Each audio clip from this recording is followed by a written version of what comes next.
प्रभु की स्तुति हो। आप सभी का स्वागत है डीपर लाइफ बाइबल चर्च के बाइबल अध्ययन में।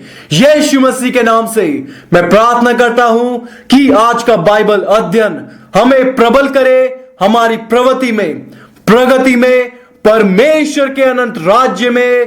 यीशु मसीह के नाम से परमेश्वर पिता धन्यवाद।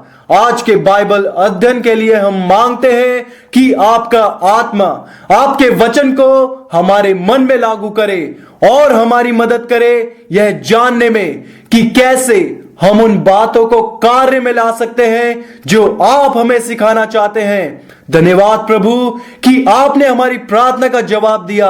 यीशु मसीह के नाम से हम प्रार्थना करते हैं, आमीन। प्रभु आपको आशीष दे। आप बैठ सकते हैं। हम आज के बाइबल अध्ययन में गलातियों की किताब अध्याय 6 वचन 1 से लेकर 6 तक पढ़ेंगे। कृपया अपनी बाइबल खोले। गलातियों अध्याय 6 वचन 1 से लेकर 6 तक पढ़ेंगे। मैं वचन 1 से पढ़ूंगा।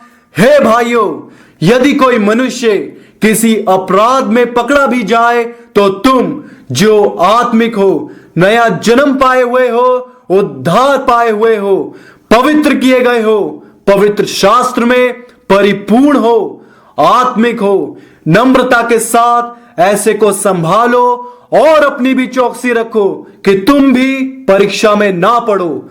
वचन 2 में लिखा है, तुम एक दूसरे का भार उठाओ और इस प्रकार मसीह की व्यवस्था को पूरी करो।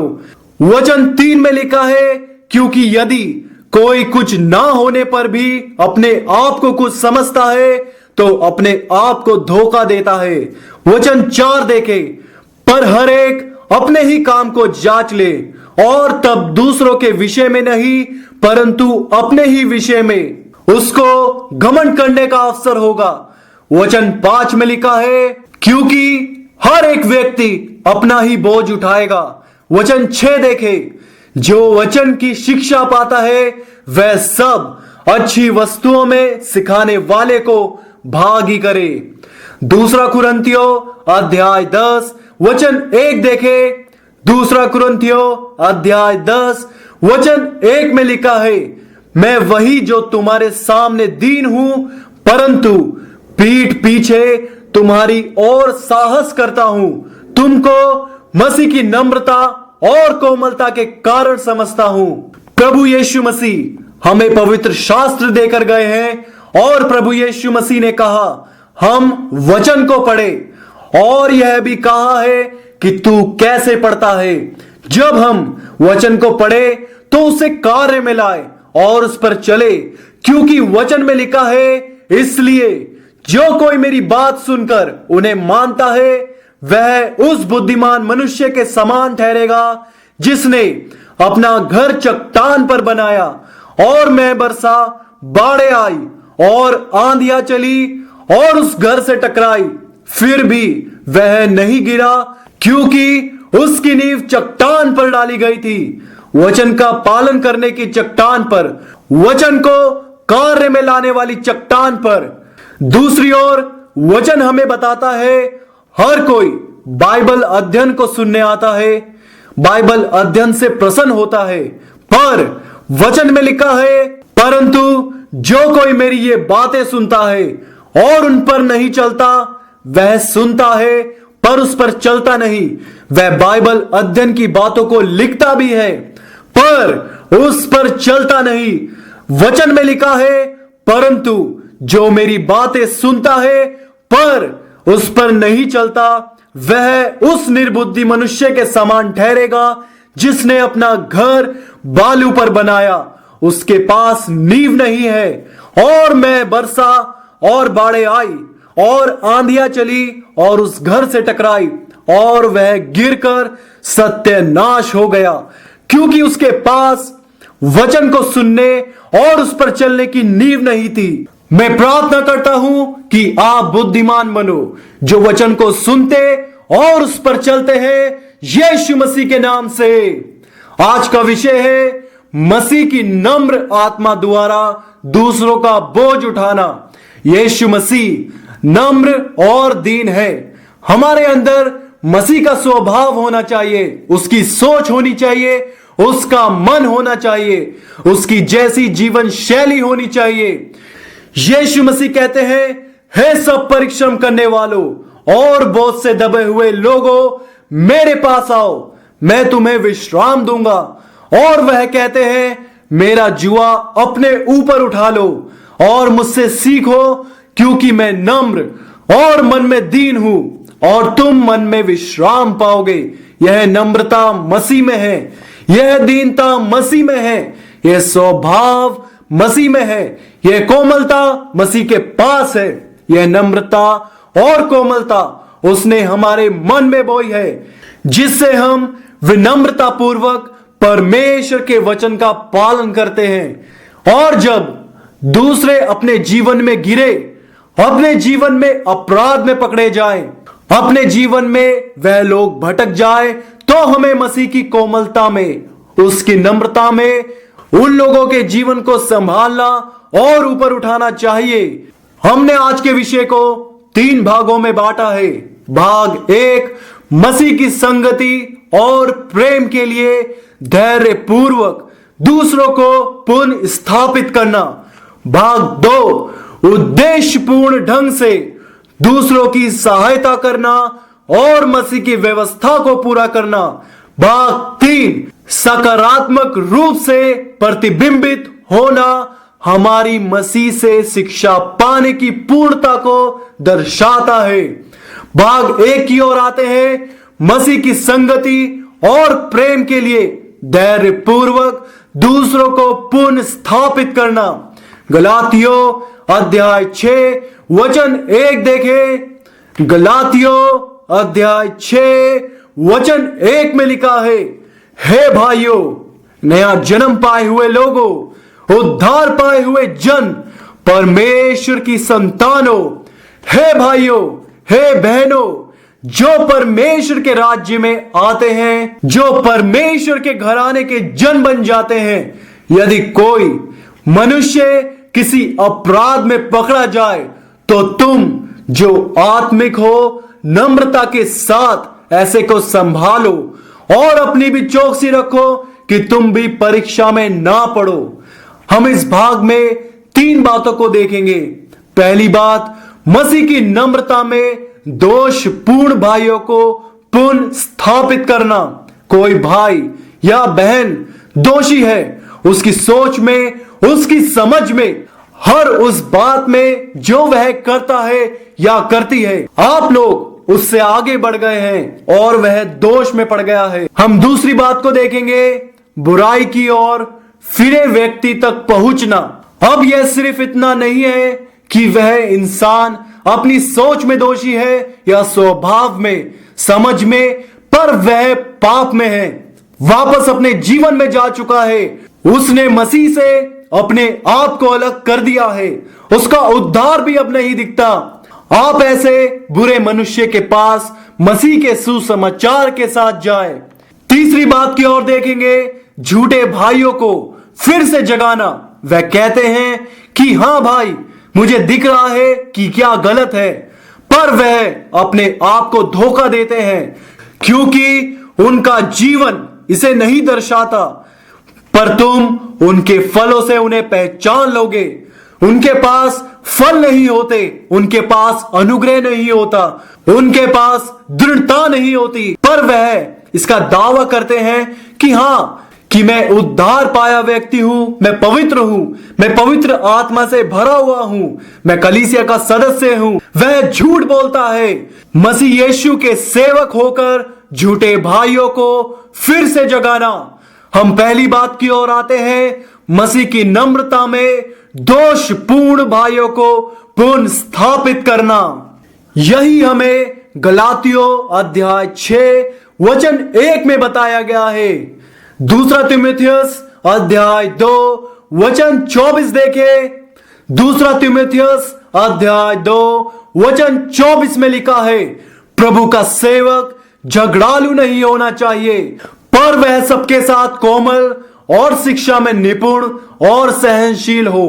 प्रभु के सेवक, परमेश्वर की संतान, परमेश्वर का बेटा, परमेश्वर की बेटी, किसी भाई या बहन को किसी भी प्रकार से दोषी पाए और आपके पास बुलाहट है, आपके पास संभावना है उस व्यक्ति को फिर से पुनः स्थापित कर सकने की, तो याद रखें कि आप इसे आत्मा में नम्रता के साथ करें। आप किसी को गुस्से के रवैये के साथ पुनर्स्थापित नहीं कर सकते। यह कैसे कर दिया मैंने सुना है, आप सीधे तौर पर ऐसे ना बोले, मैंने सुना आपने यह करा, मैंने सुना आपने यह भी किया। आप गुस्सा ना हो, क्योंकि गुस्सा किसी भी दोषी भाई या बहन को पुनर्स्थापित नहीं कर सकता। आप गुस्सा हो जाते हैं, आप कहते हैं आपने उद्धार पाया है, पर आप फिर भी गुस्सा हो जाते हैं। आप कहते हैं कि आप परमेश्वर की संतान हैं। वह दोषी भाई इसका दावा नहीं करता कि उसके पास अनुग्रह है, वह पीछे छूट चुका है, वह गिर रहा है अपने जीवन में। हम किसी को भी गुस्से की आत्मा के द्वारा पुनः स्थापित नहीं कर सकते। अगर आप कोशिश कर रहे हैं तो आपको इसमें सफलता प्राप्त नहीं होगी, आप उस व्यक्ति को वापस नहीं ला पाओगे। हम किसी को चुगली करने या बुराई करने की जीवन शैली के साथ पुनः स्थापित नहीं कर सकते। क्या तुमने सुना, क्या तुमने देखा? मैंने खुद उसे देखा, मैंने देखा उस दिन उसने क्या पहना था, या मैंने देखा वह कैसे लोगों से बात करता है। आप किसी को भी उसकी पीठ के पीछे चुगली करके, बुराई करके पुनः स्थापित नहीं कर सकते। आप समझौते की आत्मा से किसी को भी बचा नहीं सकते। आप कहते हैं कि मैं उस जन को फिर से पुनः स्थापित करना चाहता हूं, क्योंकि वह प्रभु से फिर गया है। मैं कोशिश करूंगा उसके साथ चलने की। अगर वो धूम्रपान करेगा तो मैं भी सिगरेट को पकड़ूंगा। अगर वह शराब पिएगा तो मैं उसकी बोतल पकड़ूंगा।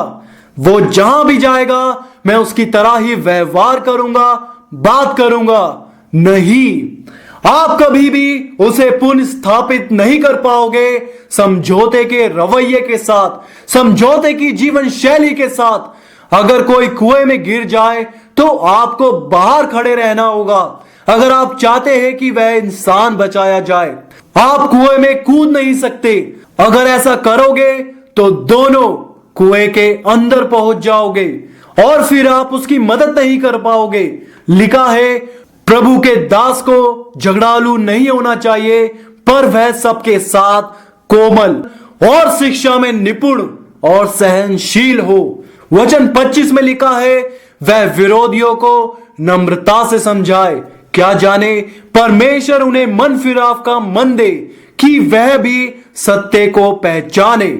वचन 26 में लिखा है, और इसके द्वारा उसकी इच्छा पूरी करने के लिए सचेत होकर शैतान के फंदे से छूट जाए। परमेश्वर हमें अनुग्रह, दीनता और नम्रता दे कि जो अपने जीवन में गिर गए हैं, दोषी है, हम उनकी मदद कर सके यीशु मसीह के नाम से। दूसरी बात की ओर आए, बुराई की ओर फिरे मनुष्य तक मसीह के सुसमाचार के साथ पहुंचना। उस व्यक्ति ने संगति में आना छोड़ दिया है, उसने बाइबल पढ़नी छोड़ दी है, उसने विश्वासी भाइयों के साथ बातचीत करना बंद कर दिया है। वह उन लोगों के साथ आनंद में है जो अंधेरे में है, उसे अच्छा लगता है और वह उनकी बातों को ज्यादा सुनता है, उनसे ज्यादा संबंध रखता है। यह जो भाई है यह बुराई में है, यह इस बात को नहीं मानता कि यीशु मसीह ही मार्ग है, हमारा उद्धार करता है। यीशु मसीह ही हमारा छुड़ाने वाला है। मसीह को छोड़ और कोई दूसरा उद्धार करता नहीं है। वह जन अब एक बुरा व्यक्ति है, पापी व्यक्ति है। वह बुरा है सिद्धांत में, वह बुरा है अपने कामों में, वह बुरा है अपनी युक्तियों में। यहां तक कि आप उसके शब्दों से, जो उसके मुंह से बाहर आते हैं, आप बता सकते हैं कि वह बुरा है। अगर आप चाहते हैं कि आप ऐसे आदमी या स्त्री के पास जाए तो आप यह कैसे कर सकते हैं? मसीह के सुसमाचार के द्वारा, बिना किसी बहस के, सिर्फ मसीह के सुसमाचार के द्वारा, बिना किसी कड़वाहट के, सिर्फ मसीह के सुसमाचार के द्वारा, बिना दोष लगाए आप किसी पर दोष लगाकर उसे बुराई से फेर नहीं सकते। आप उसके पास मसीह के सुसमाचार के साथ जाएं। गलातियों अध्याय 5 वचन 4 में लिखा है, तुम जो व्यवस्था के द्वारा धर्मी ठहरना चाहते हो मसीह से अलग और अनुग्रह से गिर गए हो। यह वो लोग हैं जो बुराई की ओर फिर गए हैं, वह परमेश्वर के अनुग्रह से गिर गए हैं। वह अपने प्रयासों के बारे में सोचते रहते हैं, खुद की धार्मिकता के बारे में सोचते रहते हैं। जो लोग अपने खुद के प्रयासों के बारे में सोचते रहते हैं वह मसीह को भूल गए हैं। उन्होंने मसीह को एक तरफ हटा दिया है और अब जो मसीह उनके विचारों में नहीं है, वह यीशु मसीह के मार्ग में नहीं है। वो लोग अपने जीवन में गिर गए हैं और उनके पास अब सामर्थ्य नहीं है धार्मिकता का जीवन जीने के लिए, क्योंकि वह मसीह से दूर हो गए हैं। चाहे वह लोग बाहर से दिखाए कि हम अभी भी वैसे ही हैं, हम पर दोष मत लगाओ, हम जानते हैं कि हम कहां से आए हैं और कहां जा रहे हैं, पर वह लोग बुराई में गिर चुके हैं। वह अब पुरानी वाचा की रीति पर निर्भर करते हैं और अनुग्रह से गिर गए हैं। आप में से कुछ लोग उनके पास जाएं, यीशु मसीह को उनके पास ले जाए जो हमारी आत्मा से प्यार करता है। यीशु मसीह को उनके पास ले जाए जो हम सब के लिए आया। मसीह यीशु को उनके पास लेकर जाए।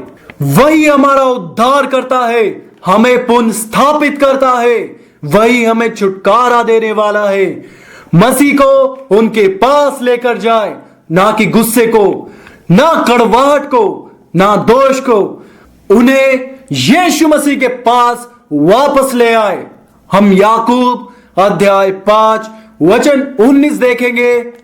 याकूब अध्याय 5 वचन 19 में लिखा है, यह वचन हमें बताता है जो लोग वापस प्रभु के पास लौटते हैं वे कैसे पुनः स्थापित होते हैं। जो लोग बुराई की ओर फिर गए हैं उन्हें हम कैसे फिर से मसीह यीशु में संगति में और उनके शुरुआती विश्वास में कैसे पुनः स्थापित कर सकते हैं। लिखा है, हे मेरे भाइयों, यदि तुम में से कोई, हम में से कोई अगर किसी ऐसे को जानते हैं जिसको उद्धार पाना चाहिए था, प्रभु में स्थिर रहना चाहिए था, पर वह पहले जैसा नहीं रहा, वह अपनी दुनिया में वापस लौट गया है।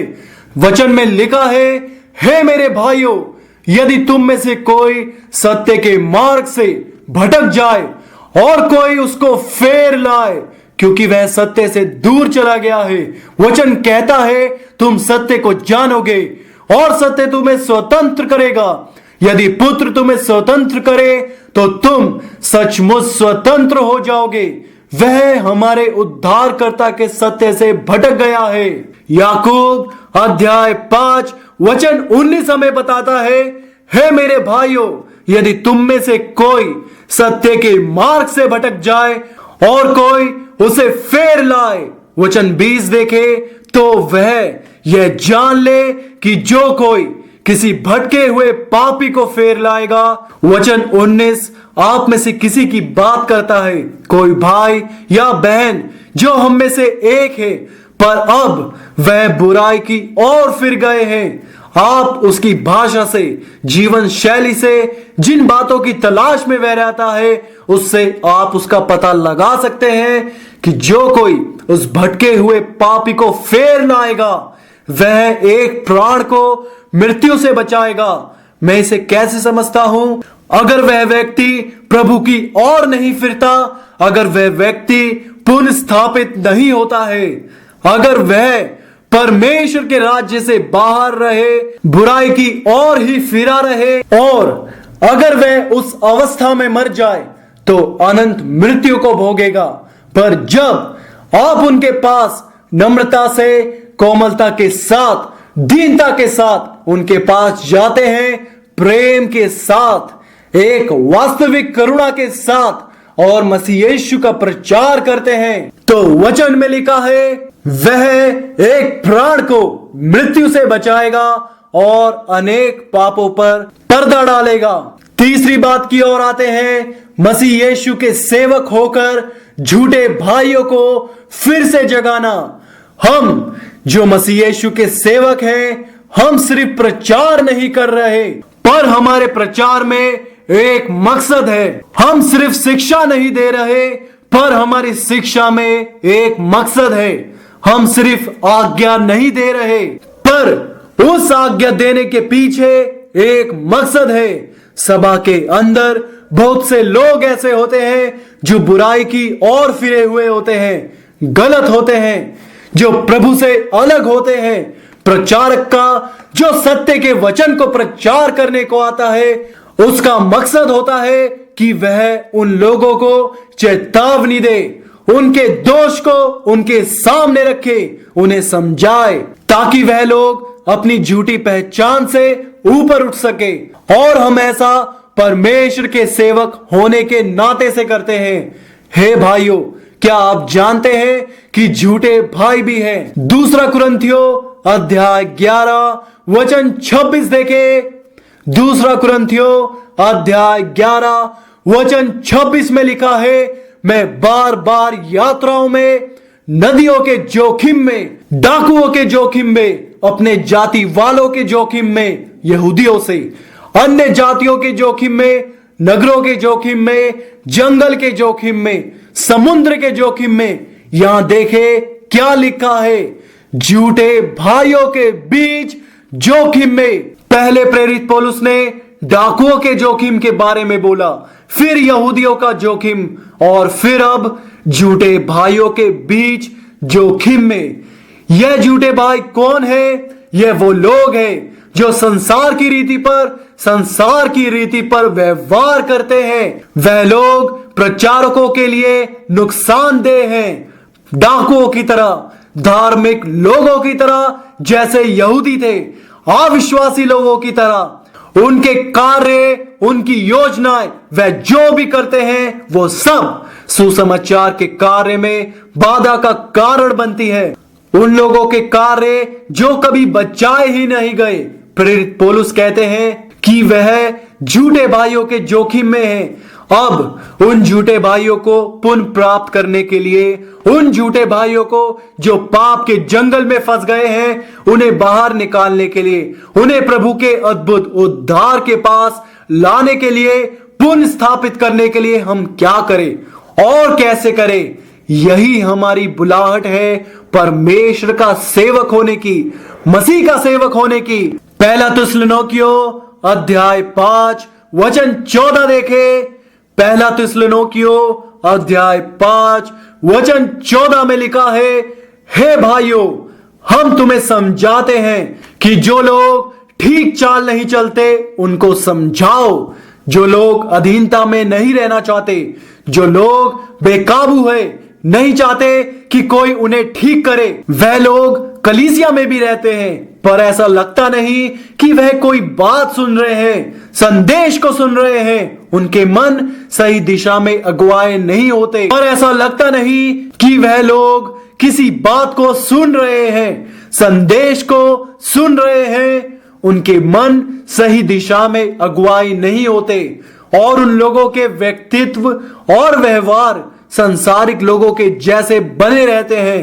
प्रचारक इन झूठे भाइयों के जोखिम में हैं। लिखा है, उनको समझाओ, कायरों को ढांढस दो, निर्बलों को संभालो, सबकी ओर सहनशीलता दिखाओ, किसी से लड़े नहीं, सबकी ओर सहनशीलता दिखाए, किसी से क्रूरता ना दिखाए, सबकी ओर सहनशीलता दिखाए। अगर आप चाहते हैं उनको फिर से सही रास्ते पर लाना, तो आप उनके साथ असभ्य भाषा का इस्तेमाल नहीं कर सकते।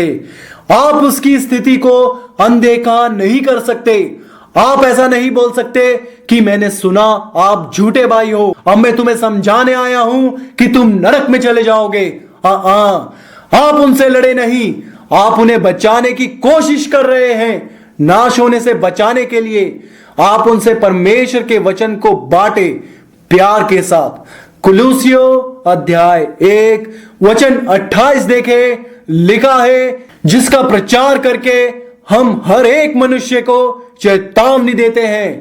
कुछ प्रचारक ऐसे हैं जो पाप में पड़े हुए लोगों को, बुरे रास्ते पर जो चले गए हैं, उन्हें चेतावनी नहीं देते। वह बस प्यार की बातें बोलते हैं। इस बात को देखने के बावजूद कि लोग नाश हो रहे हैं, नरक की ओर जा रहे हैं, वे लगातार हंसते हुए कहते हैं परमेश्वर भला है, ऐसा मत करे। उसे डराए, उसे चेतावनी दे, उसे बताए कि अगर वह इंसान पाप के साथ मर गया तो उसका भविष्य क्या होगा। क्योंकि यही हमारी जिम्मेदारी है कि हम लोगों को चेतावनी देते और सारे ज्ञान से हर एक मनुष्य को सिखाते हैं कि हम हर एक व्यक्ति को मसीह में सिद्ध करके उपस्थित करें। प्रभु हमारे हाथों में सफल सेवकाई दे, जिसके द्वारा हम लोगों को पुनः स्थापित कर सके, लोगों को छुड़ा सके। यीशु मसीह के नाम से हम मांगते हैं, आमीन। हम भाग 2 की ओर आते हैं, उद्देश्यपूर्ण ढंग से दूसरों की सहायता करना और मसीह की व्यवस्था को पूरा करना। यह भाग हमें स्पष्ट रूप से बताता है कि हमें अपनी सेवकाई में उद्देश्य के साथ रहना है, दूसरे लोगों की तरफ मदद का हाथ बढ़ाते हुए उद्देश्य पूर्ण रहना है। प्रचार करते हुए, दूसरों की मदद करते हुए हमारे पास उद्देश्य होना चाहिए।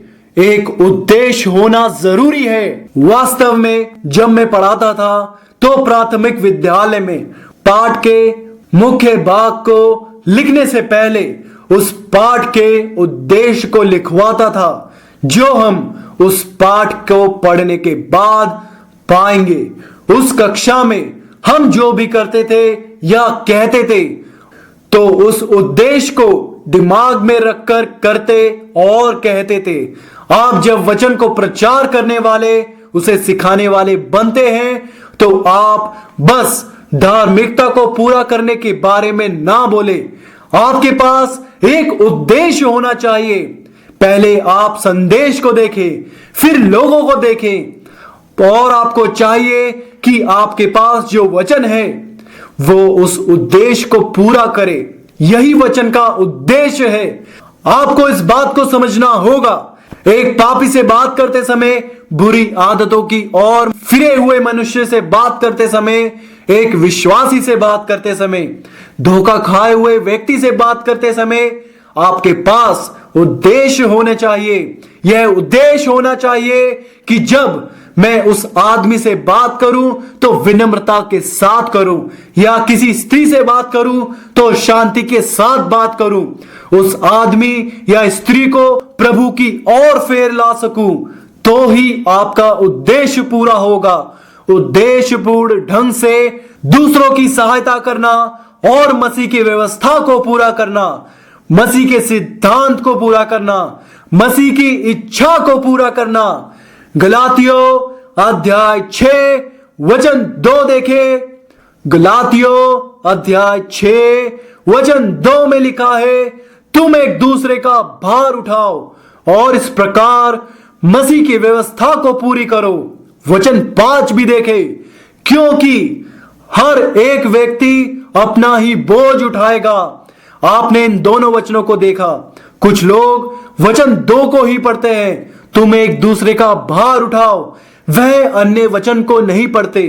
हमने वचन 5 भी पढ़ा है। लिखा है, क्योंकि हर एक व्यक्ति अपना ही बोझ उठाएगा। इस संसार में इतना अंतर क्यों है, जबकि हम एक दूसरे की मदद कर सकते हैं, एक दूसरे को ऊपर उठा सकते हैं। वचन 5 हमें बताता है कि हर एक व्यक्ति अपना ही बोझ उठाएगा भविष्य में। जब आप मृत्यु को पार कर जाते हैं तो कोई भी आपके बोझ को नहीं उठाएगा। आप न्याय के दिन परमेश्वर के सामने खुद अपने लिए खड़े होंगे। यह वचन उस भविष्य की बात करता है जब आप लेखा देने के लिए जाते हैं, जब परमेश्वर आपके पास आकर आपसे लेखा लेते हैं। आप कैसे जिए, आपने कैसे विश्वास किया, आपने क्या विश्वास किया, और मसीह के बलिदान ने जो यीशु मसीह ने क्रूस पर दिया वह आपके जीवन में कितना क्रियाशील रहा।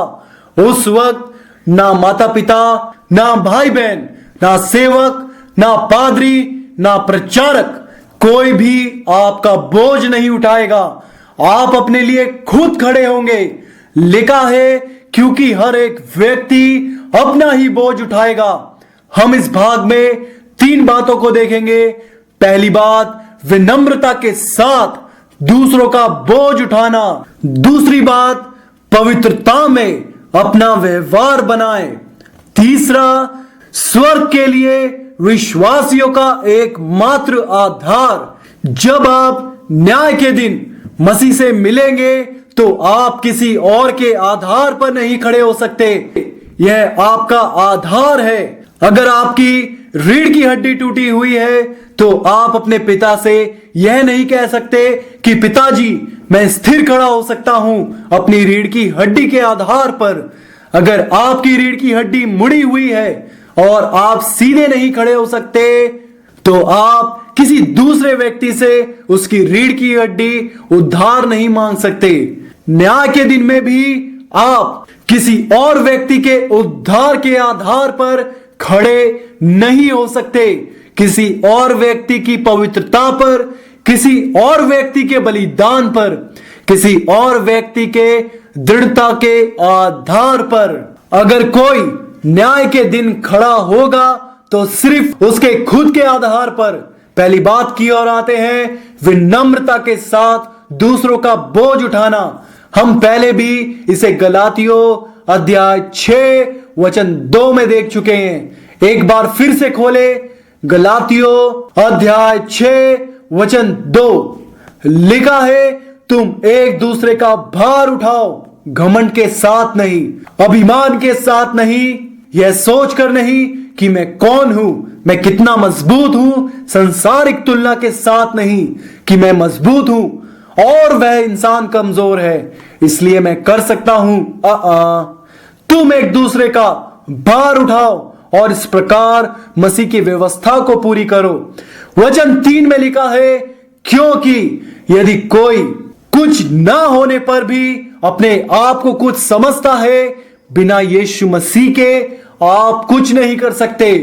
अगर आप आगे चले जाएं बिना प्रार्थना के, बिना धैर्य के, बिना मन की पवित्रता के, यह समझकर कि मैं यह हूं, मैं तो वो हूं, यदि कोई कुछ ना होने पर भी अपने आप को कुछ समझता है तो अपने आप को धोखा देता है। हमें कोमलता पूर्वक चलना है, विनम्रता पूर्वक चलना है, दीनता के साथ चलना है। हमें इस बात को जानना है कि हम मसीह पर निर्भर करते हैं। क्या आप उन लोगों से जो बुराई में पड़े हैं बेहतर है? बिल्कुल नहीं। क्या आप उन लोगों से ऊंचे हैं जो अपने रास्ते से भटक गए हैं? बिल्कुल नहीं। यह परमेश्वर का अनुग्रह है। अगर आप इस बात को जानते हैं कि यह परमेश्वर का अनुग्रह है तो आप उनके पास विनम्रता के साथ, कोमलता के साथ जाएंगे। प्रभु हमारी मदद करे यीशु मसीह के नाम से। दूसरा कुरिन्थियों अध्याय 1 वचन 24 देखे। दूसरा कुरिन्थियों अध्याय 1 वचन 24 में लिखा है, यह नहीं कि हम विश्वास के विषय में तुम पर प्रभुता जताना चाहते हैं। किसी भी अज्ञानी बात को मसीह विश्वास में ना जोड़े। जैसे किसी दूसरे के विश्वास पर प्रभुता जताना, किसी और के जीवन पर अधिकार जताना, कोमलता से दूसरों के साथ जिए। आप कौन हैं जो किसी अन्य व्यक्ति के जीवन को नियंत्रित करे? आप कौन हैं जो परमेश्वर की बेटी के जीवन को नियंत्रित करे और उन्हें उनकी समझ के अनुसार, उनकी चाल के अनुसार चलने से रोके? हम सब एक साथ ही वचन को सुनते हैं। आप अपने आप को देखें। आपको जरूरत नहीं कि भाई बहनों को इकट्ठा करके बोले, नहीं यह गलत है, यह गलत है। यह अगुआ बनने का तरीका नहीं है। अगुआ दूसरों को उत्पीड़ित नहीं करता। अगुआ विश्वास के विषय में प्रभुता नहीं जताता। अगुआ इसलिए होता है कि दूसरों के लिए उदाहरण को पेश कर सके। जिस रास्ते पर आप चल चुके होते हैं, आप उसका उदाहरण दूसरों के सामने रखते हैं। दूसरों को प्रोत्साहित करने के लिए आप कहते हैं, क्या मैं आपकी मदद कर सकता हूं? आप जानते हैं मैं भी इतना ही कमजोर हूं, पर क्या आप ये जानते हैं मैं कैसे मदद पाता हूं? मैं पवित्र बाइबल के वचन को पढ़ता हूं, मैं वचन पर विश्वास करता हूं, मैं बाइबल के वचन पर स्थिर रहता हूं। जब परिस्थिति मेरे हाथों से बाहर होती है तो मैं प्रभु को पुकारता हूं और वह मेरी मदद करता है। यह तरीका है दूसरों की मदद करने का कि हम विश्वास के विषय में तुम पर प्रभुता नहीं जताना चाहते। लिखा है, परंतु तुम्हारे आनंद में सहायक है, क्योंकि तुम विश्वास ही से स्थिर रहते हो, जबरदस्ती नहीं। अगर आप किसी विश्वासी के पास जाते हैं और आप बल का प्रयोग करते हैं, जबरदस्ती करते हैं, तो वह स्थिर नहीं रहेगा। उसमें ना परमेश्वर का भय होगा और ना आपका। वह परमेश्वर के प्रति जवाबदेही नहीं रखेगा, बल्कि आपके प्रति रखेगा। उसका सारा ध्यान आपके ऊपर होगा, क्योंकि जब आप आएंगे उनसे सवाल करने लगेंगे। वह स्वर्ग से जुड़ेंगे सिर्फ आपकी जबरदस्ती की वजह से। आप उनके सहायक बने, सहायक उनके आनंद में, सहायक उनके विश्वास में। दूसरी बात की ओर आते हैं, पवित्रता में अपना व्यवहार बनाए, अपना आधार पवित्रता में बनाए। जल्दी में ना रहे कि मैं कैसे इसकी मदद करूं, थोड़ा सा रुके। आपका व्यवहार आपका कार्य है, आपका व्यवहार आपका दृष्टिकोण है, आपका व्यवहार ही आपकी जीवन शैली है, आपका व्यवहार आपकी मनोदृष्टि है। आप कहते हैं मैं उसकी मदद करना चाहता हूं, पर वह आपके व्यवहार से वह क्या समझेगा?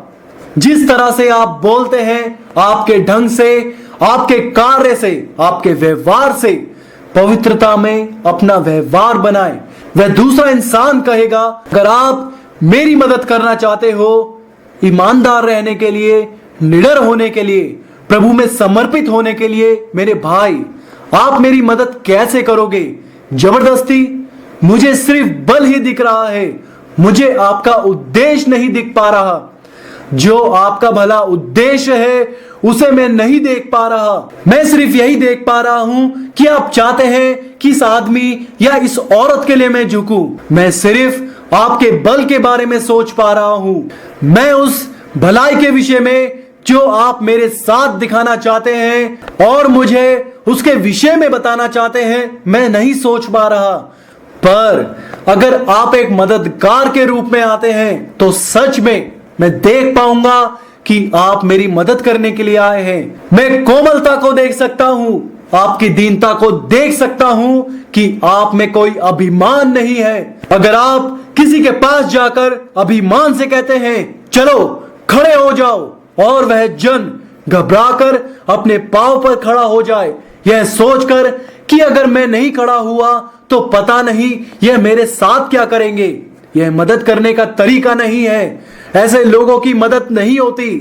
अगर आप लोगों की मदद करना चाहते हैं तो हम अपने कार्य के आधार पर, अपनी उपस्थिति के आधार पर, जो आप पवित्रता पर आधारित करते हैं, आप उनकी मदद कर पाओगे।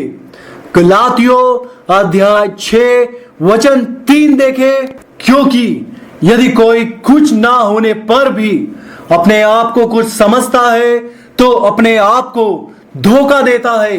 वचन 4 में लिखा है, पर हर एक अपने ही काम को जांच ले और तब दूसरे के विषय में नहीं परंतु अपने ही विषय में उसको घमंड करने का अवसर होगा।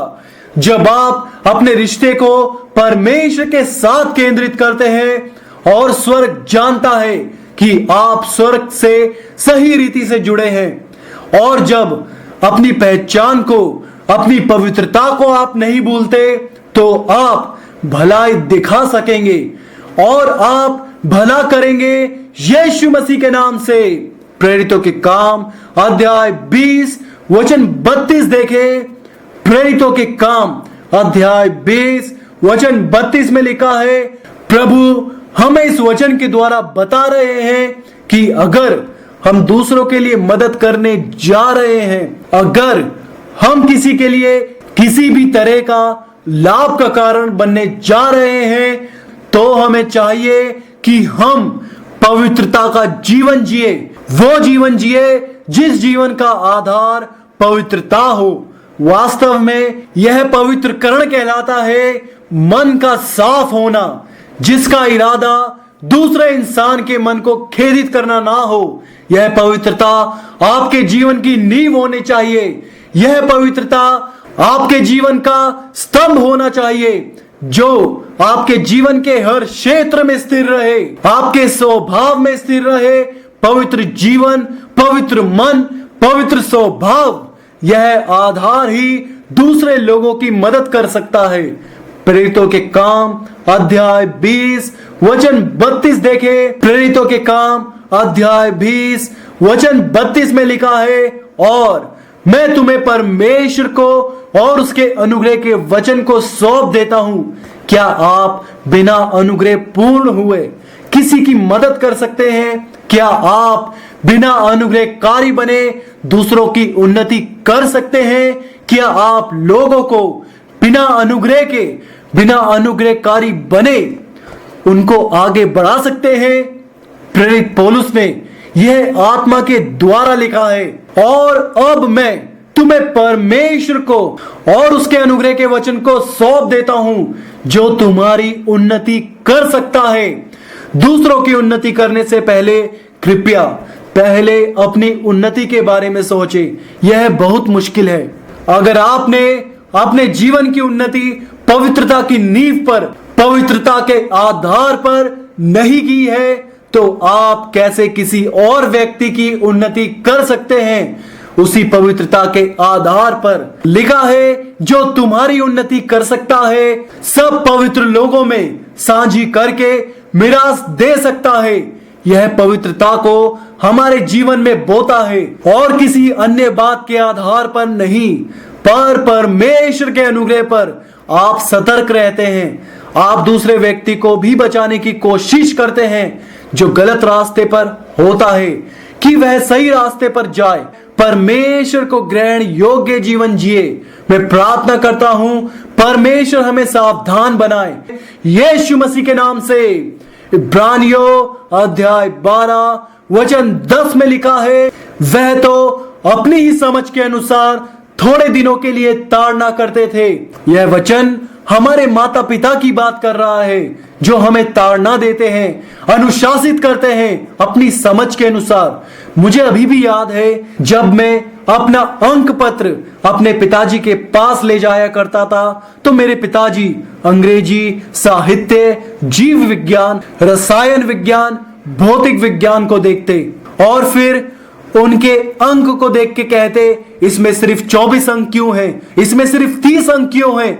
मैं उन्हें कुछ भी नहीं कह पाता था, पर आप जानते हैं, मैं अपने मन में कहता था कि इनमें से कई विषयों के बारे में यह खुद भी नहीं जानते, और मुझसे पूछ रहे हैं कि मैं इन्हें कुछ जवाब क्यों नहीं दे रहा। और फिर वह मुझे फटकार लगाते और मेरी ताड़ना करते। कई बार हम लोगों को उन बातों पर फटकार लगा रहे होते हैं जिसमें हमें भी स्थिर होने की जरूरत है, हमारे खुद के अंक पत्र में, हमारी जीवन शैली में। तो हमें खुद की समझ से लोगों को ताड़ना नहीं देनी चाहिए। आगे वचन में लिखा है, पर वह परमेश्वर तो हमारे लाभ के लिए करता है। अगर आप दूसरों की ताड़ना करें तो वह उनके लाभ के लिए हो। अगर आप दूसरे लोगों को चुनौती दे तो यह उनके लाभ के लिए हो, क्योंकि परमेश्वर जो स्वर्ग का परमेश्वर है, वह भी हमारे लाभ के लिए करता है। चलिए, मैं आपको उदाहरण नहीं बनाऊंगा, मैं खुद को उदाहरण के रूप में पेश करता हूं। चलिए, जैसे कि आप महसूस करते हैं कि मुझे इस तरह चलना चाहिए, और आप मुझे बताने आते हैं कि मुझे इस तरह चलना चाहिए, पर आप जिस तरीके से इसे करते हैं, वह प्रवृत्ति मुझे गुस्सा दिलाती है, मुझसे प्रतिरोध करवाती है, और मुझसे जबरदस्ती कहलवाती है। हाँ ठीक है, आप इस दबाव को देख सकते हैं। मैं कहता हूं आप करिए, आप मुझे दंड देना चाहते हैं, दीजिए। आप किसी भी तरह से मेरी मदद नहीं कर रहे। जब आप मेरे पास आए तो मन में एक उद्देश्य के साथ आए, बिना मुझे दोषी महसूस करवाए, बिना मुझे यह महसूस करवाए कि मैं कुछ भी अच्छा नहीं कर पा रहा हूं। यह मनोदृष्टि हमें उस पवित्रता में हिस्सेदार बनाती है। इसी तरह परमेश्वर काम करते हैं। जब आप किसी व्यक्ति को सही राह पर लाने के लिए किसी व्यक्ति को फेरे, तो आप इस उद्देश्य के साथ करें कि उस पर प्रभाव हो। अगर आप सिर्फ उस आदमी या उस स्त्री को गुस्सा दिलाते हो, विद्रोही बनाते हो, अगर आप उसे विद्रोही बनाओगे तो वह सिर्फ यही कहेगा, ठीक है आप जो करना चाहते हो, हालांकि मैंने कुछ गलत नहीं किया, पर अगर आप चाहते हो मेरे साथ ऐसा व्यवहार करना तो ठीक है, मैं तैयार हूं। यह तरीका किसी की भी मदद नहीं करेगा। अगर आप दूसरों की मदद करना चाहते हैं तो बहुत सावधान रहे। वचन 14 में लिखा है, सबसे मेल मिलाप रखो, उन लोगों के साथ भी जिन्हें आप सही रास्ता दिखा रहे हैं। ऐसा मत करें कि ठीक है आप लड़ना चाहते हो लड़ो, पर मैं आपको सही रास्ता दिखाऊंगा। आप विद्रोह करना चाहते हो करो, मैं आपको सही रास्ता दिखाऊंगा। यह तरीका स्वर्ग राज्य के लिए फल लेकर नहीं आएगा। अगर आप उन्हें सही रास्ता दिखा रहे हैं तो उन्हें रोके। अगर आप दूसरों की सहायता करना चाहते हैं, लिखा है सबसे मेल मिलाप रखो और उस पवित्रता की खोज में रहो जिसके बिना कोई भी प्रभु को नहीं देखेगा। मैं प्रार्थना करता हूं कि हम प्रभु को देखें। बहुत मुश्किल होता है जब प्रचारक विश्वास के लिए विरोध जताए। बहुत मुश्किल होता है जब वह परमेश्वर की ओर नहीं देखता, और जब भी वह आता है तो लगता है कि वह हमसे गुस्सा है, हमें गुड़की दे रहा है। हमें लगा था कि आप हमारी मदद के लिए आए हैं। अगर कोई डॉक्टर मेरे पास आए और वह गुस्से में हो तो मैं कभी भी अपना इलाज करने की अनुमति उसे नहीं दूंगा। वह गुस्से में गलत इलाज भी कर सकता है।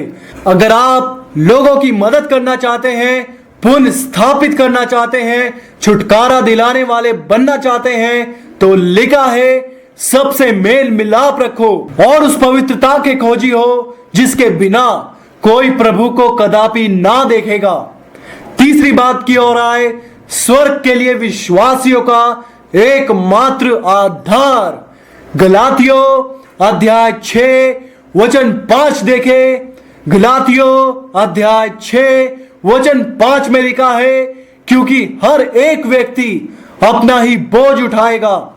हर एक व्यक्ति इस पृथ्वी पर अपने कार्यों के परिणाम का बोझ उठाएगा। जब हम परमेश्वर के न्याय के सिंहासन के सामने खड़े होंगे और जब परमेश्वर हमारे जीवन की ओर देखेगा, हमारे जीवन का न्याय करेगा, उस वक्त हर एक व्यक्ति अपने लिए ही खड़ा होगा।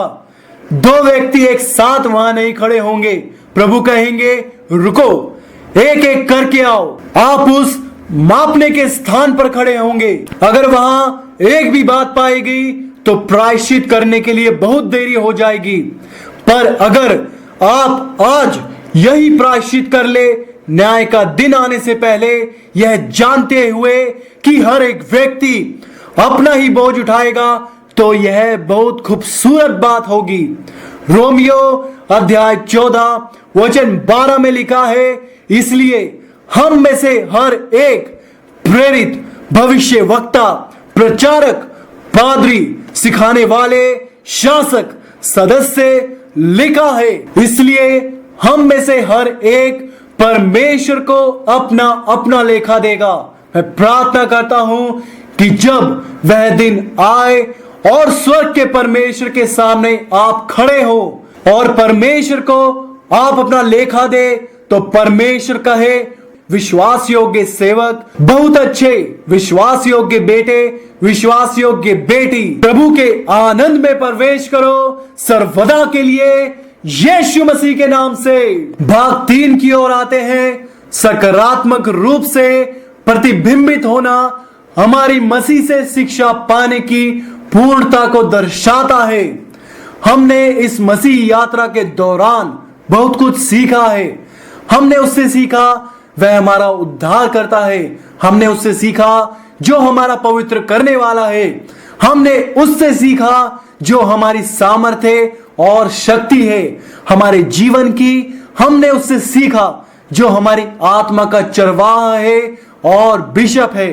हमने सीखा कैसे जीना है, कैसे चलना है, कैसे परमेश्वर को पूरे हृदय और आत्मा से प्रेम करना है। हमने सीखा कैसे विश्वासियों से प्रेम करना है जैसे मसीह ने हमसे प्रेम किया। हमने सीखा कि कैसे अपने पड़ोसी को अपने समान प्रेम करें। हमने सीखा कि हमें चलते रहना है और अंत तक बने रहना है। अब जो कुछ हमने मसीह से सीखा है उसकी पूर्णता को सकारात्मक रूप से प्रतिबिंबित करना होगा। गलातियों अध्याय 6 वचन 6 देखे। गलातियों अध्याय 6 वचन 6 में लिखा है, जो वचन की शिक्षा पाता है वह सब अच्छी वस्तुओं में सिखाने वाले को भागी करे। वह सब जो हम सीखते हैं उसका अभ्यास करें और देखे कैसे बात करनी है। वह सब हमने उनसे सीखा जो हमें अच्छी बातें सिखाते हैं। हम इस भाग में 3 बातों को देखेंगे। पहली बात, वचन को सिखाने की जिम्मेदारी। अगर यह वह है जो वचन को सिखाते हैं तो यह वह हो जिन्हें मसीह के द्वारा जिम्मेदारी मिली हो कि हम परमेश्वर के वचन को जिम्मेदारी के साथ सिखाएं। दूसरी बात, शिक्षक सिखा चुका है। अब आपको वचन के शिक्षक को प्रतिक्रिया का जवाब देना होगा। तीसरा, वचन की शिक्षा के द्वारा हमारी धार्मिकता। पहली बात की ओर आते हैं, वचन को सिखाने की जिम्मेदारी। देखे मत्ती अध्याय 28 वचन 18 से पढ़ेंगे। मत्ती अध्याय 28 वचन 18 में लिखा है, तब यीशु ने उनके पास आकर कहा, स्वर्ग और पृथ्वी का सारा अधिकार मुझे दिया गया है। वचन 19 में लिखा है, इसलिए जाओ। क्या मतलब है कि जाओ? क्योंकि सारा अधिकार यीशु मसीह को दिया गया है कि हमें भेजे, हमें संभाले और उसका अधिकार हमारे जीवन में हो। क्योंकि वह कहता है कि स्वर्ग और पृथ्वी का सारा अधिकार मुझे दिया गया है, इसलिए जाओ और सब जातियों के लोगों को चेले बनाओ। अब यह जिम्मेदारी आप पर आती है क्योंकि आप बचाए गए हो और इसलिए कि आप उसके साथ एक हो। वह कहता है, इसलिए जाओ और सब जाति के लोगों को चेले बनाओ तथा उन्हें पिता, पुत्र और पवित्र आत्मा के नाम से बपतिस्मा दो। वचन 20 में लिखा है, और जो जो आज्ञाएं मैंने तुम्हें दी है उनका पालन करना सिखाओ। विश्वास को सुने, कहे, मैं चंगाई को चुनता हूं, मैं छुटकारे को चुनता हूं, मैं चुनता हूं मेरी सारी जरूरत पूरी हो और मैं विश्वास करता हूं कि मैं यह सब कुछ स्वीकार करता हूं। प्रभु कहता है कि जो वचन को सिखाने वाले की जिम्मेदारी है उस जिम्मेदारी के साथ जाओ और जो जो आज्ञाएं मैंने तुम्हें दी है उनका पालन करना उन्हें सिखाओ। और वह कहता है, और देखो मैं जगत के अंत तक सदैव तुम्हारे साथ हूं। और विश्वासी कहे आमीन। दूसरी बात की ओर आए, वचन के शिक्षक को जवाब देना। मैं कैसे जवाब दूं? आप कैसे जवाब देंगे? पहला थिस्सलुनीकियों अध्याय 2 वचन 10 में लिखा है, तुम इस बात के गवाह हो और वैसे ही परमेश्वर भी है। प्रेरित पौलुस ने कहा, जब हम थिस्सलुनीकियों तुम्हारे पास सिखाने के लिए आए तो तुम हमारे जीवन के गवाह बनो। देखो जो भी हम सिखाएं वो हमारे कार्यों के साथ मेल खाना चाहिए। तुम इस बात के गवाह हो।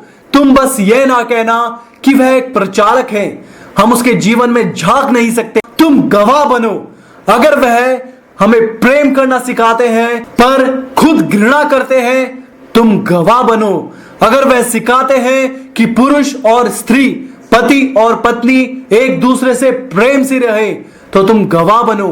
अगर वह सिखाते हैं कि हम अच्छे, नम्र और दीन बने सबके साथ, तो देखो आपको कैसे जवाब देना है। अगर वह हमें किसी सिद्धांत का पालन करने के लिए कहता है, तो आप देखें कि क्या वह खुद उस सिद्धांत का पालन करता है। इस बात के गवाह बनो, जो आपको सिखा रहा है वह भी उसी वचन के द्वारा जिए। पर अगर आप पाते हैं वह शराबी है, धूम्रपान करता है, लालची है, आप पाते हैं कि वह झगड़ालू है और अपनी पत्नी के साथ विश्वास योग्य नहीं, अगर वह जीवन के हर क्षेत्र में झगड़ालू है, तो आप गवाह बने। प्रचारक व्यवहार करते हैं, शिक्षक भी व्यवहार करते हैं, पादरी भी व्यवहार करते हैं, सेवक भी व्यवहार करते हैं। अच्छा व्यवहार करना सिर्फ विद्यालयों के बच्चों के लिए नहीं, अच्छा व्यवहार करना सिर्फ उनके लिए नहीं जो उम्र में बढ़ रहे हैं, पर हर एक किसी को चाहिए कि वह अपने आप में मसीह का व्यवहार, मसीह का जीवन शैली रखे। वह कहता है कि हमने तुम विश्वासियों के साथ निर्दोषता का व्यवहार किया। वचन 11 देखे, लिखा है, तुम जानते हो कि जैसे पिता अपने बच्चों के साथ करता है, ऐसे नहीं जैसे दास के साथ, तानाशाही नहीं करता, पर एक पिता की तरह। जिस तरह हम सेवकाई करते हैं, जिस तरह हम लोगों पर परस्पर प्रभाव डालते हैं, जिस तरह हम सिखाते हैं, जिस तरह हम उदाहरण देते हैं, हम लोगों को ऐसे सिखाएं जैसे पिता अपने बच्चों को, ऐसे नहीं जैसे किसी दास को।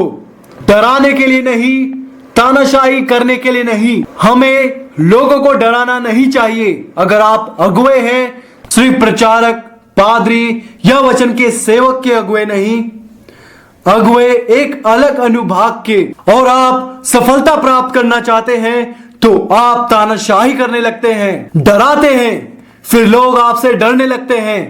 पर जब एक शेर आ जाता है तो लोग भागने लगते हैं, छुपने लगते हैं। यह सही अगुवाई नहीं मेरे भाइयों, यह सही अगुवाई नहीं है, यह सही अगुवाई नहीं है मेरी बहनों। तुम जानते हो कि लिखा है, जैसे पिता अपने बच्चों के साथ करता है। वचन 12 देखे, लिखा है कि तुम परमेश्वर के योग्य चाल चलो। यह आपका जवाब है। तुमने परमेश्वर का वचन सुना नम्रता पर, दीनता से, पवित्रता से, कोमलता पर। आप जहां भी जाए, प्रभु में जो भी करे, दीनता से और ईमानदारी से करे। यही आपकी प्रतिक्रिया होनी चाहिए। लिखा है कि तुम्हारा चाल चलन परमेश्वर के योग्य हो, जो तुम्हें अपने राज्य और महिमा में बुलाता है। मैं प्रार्थना करता हूं कि उसके राज्य की महिमा आपके जीवन में दिखे, यीशु मसीह के नाम से, आमीन। तीसरी बात की ओर आए, वचन की शिक्षा द्वारा हमारी धार्मिकता। यह वचन जो हमें धर्मी बनाता है, यह हमारा दिमाग नहीं है, हमारा विचार, हमारी परंपराएं, जिन्हें हम बचाए जाने से पहले निभाते थे। जो यीशु मसीह ने किया, सिर्फ वही हमें धर्मी बनाता है।